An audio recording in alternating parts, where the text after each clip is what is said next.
Halo, kamu sedang mendengarkan Kilas Kabar Nusantara. Podcast persembahan KG Radio Network menyajikan berita harian yang mengangkat keunikan dari berbagai wilayah Indonesia. Kilas Kabar Nusantara dapat juga didukung oleh pengiklan loh. Sobat Medio, podcast Beginu yang dibawakan oleh Wisnu Nugroho, pemimpin redaksi Kompas.com siap bekali kamu dengan obrolan penuh wisdom mulai dari Dahlan Iskan, Najwa Shihab, Jason Ranti, dan sosok inspiratif lainnya. Persembahan Medio Podcast Network by KG Media dan Kompas.com hanya di Spotify. Dinas Ketahanan Pangan dan Peternakan Provinsi Jawa Barat menyatakan kesiapannya dalam menghadirkan hewan ternak untuk memenuhi kebutuhan Hari Raya Idul Adha pada 9 Juli 2022 mendatang.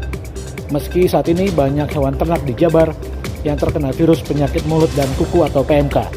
Sahabat Sonora, Kepala Dinas Ketahanan Pangan dan Peternakan Jawa Barat Muhammad Arifin Sujayana di Bandung pada akhir pekan kemarin menjamin bahwa hewan yang dihadirkan adalah hewan ternak yang sehat karena pihaknya sudah cukup ketat melakukan pemeriksaan terhadap hewan ternak tersebut.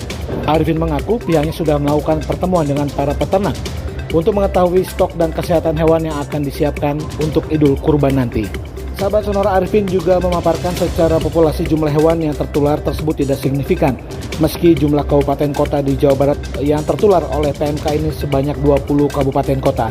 Sahabat Sonora, berdasarkan data dari DKPP Jawa Barat, ada 80% kebutuhan sapi potong di Jawa Barat berasal dari luar provinsi seperti Jawa Timur, Jawa Tengah, Bali, NTT, dan juga NTB. Arifin juga menjamin bahwasanya pada saat pelaksanaan Idul Adha nanti, semua hewan ternak yang ada di Jawa Barat dalam keadaan sehat.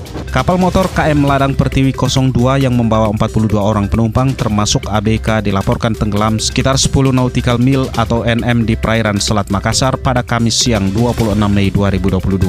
Kepala Basarnas Sulsel Junaidi menjelaskan insiden itu bermula ketika kapal berangkat dari Pelabuhan Rakyat Pautere Makassar menuju Pulau Kalmas, Kabupaten Pangkep. Namun saat memasuki perairan Selat Makassar, kapal tersebut diduga kehabisan bahan bakar dan menghadapi cuaca buruk. Junaidi mengatakan sebanyak 17 penumpang telah berhasil dievakuasi dan mendapatkan penanganan medis, sedangkan 25 penumpang lainnya masih belum ditemukan. Sementara Gubernur Sulawesi Selatan Andi Sudirman Sulaiman ikut memantau upaya pencarian terhadap 25 orang penumpang KM Ladang Pertiwi 02 yang dilaporkan tenggelam. Upaya pencarian tersebut dilakukan bersama sejumlah pejabat militer dan Basarnas Sulsel di wilayah perairan Kepulauan Pangkep. Mereka melakukan pencarian menggunakan helikopter dari Pangkalan TNI Angkatan Udara Sultan Hasanuddin Makassar. Sudirman pun meminta seluruh masyarakat Sulawesi Selatan mendoakan korban segera ditemukan dalam keadaan selamat. Menurutnya segala upaya akan ditempuh untuk mendukung pencarian tersebut, termasuk mengerahkan kapal-kapal menengah ke atas dan kecil agar pencarian berjalan maksimal.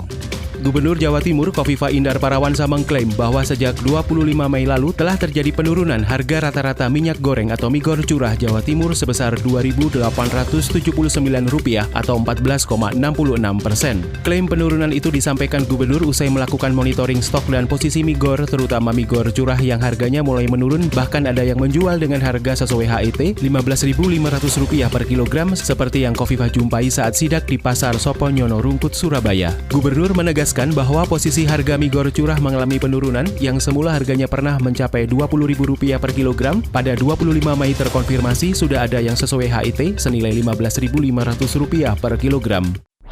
Demikianlah Kilas Kabar Nusantara pagi ini.